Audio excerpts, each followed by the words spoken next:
Diguyur hujan selama sepekan mengakibatkan aliran sungai Krung Pase, Krung Pirak, Krung Kreto, dan Krung Peto meluap pada Selasa 5 September 2023. Air meluap dan memasuki permukiman warga hingga merendam 8 kecamatan di Aceh Utara.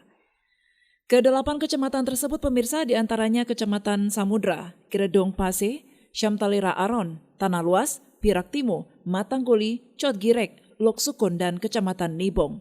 Menurut salah seorang warga, akibat dari intensitas hujan tinggi juga bisa menyebabkan tumpukan sampah terbawa aliran sungai.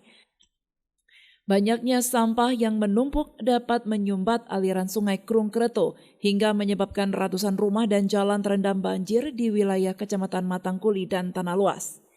Untuk hari ini masih terendam banjir, banyak masih terendam, cuma udah surut sekitar 10 cm atau 15 cm.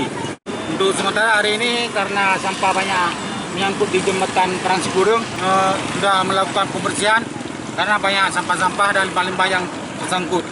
Untuk sementara satu ini pun belum ada Pak. Ya. Dari pemerintah PMK Aceh Utara ataupun pemerintah provinsi untuk hari ini sampai saat ini belum ada apa-apa. Penyebabnya karena hujan tinggi di Aceh Tengah atau di Bener Meriah sehingga airnya mengalir ke tempat kami di sini.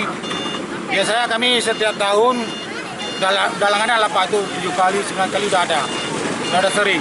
Kalau di desa saya ada 80 cm, cuma ada desa-desa lain di Matangguli seperti Desa Pantai, Desa Lawang, Tanjung Haji Muda, Desa Agu, Tanah Luto itu cukup parah Pak. Itu hampir 2 meter tuh, hampir setengah rumahnya.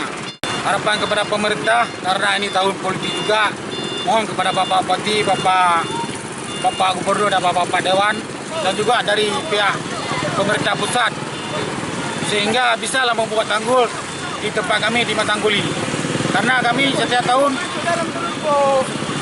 dari tadi saya bilang 9 kali, 7 kali itu cukup parah banjirnya.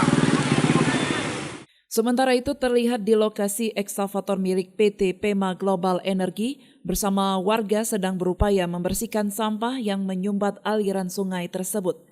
Saat ini banjir berangsur surut, namun hasil pantauan di sejumlah lokasi sebagian warga yang terdampak banjir masih bertahan di posko pengungsian. Ketinggian air saat ini masih berkisar di antara 30 hingga 50 cm. Dari Aceh Utara, Saiful Bari melaporkan untuk Puja TV Aceh.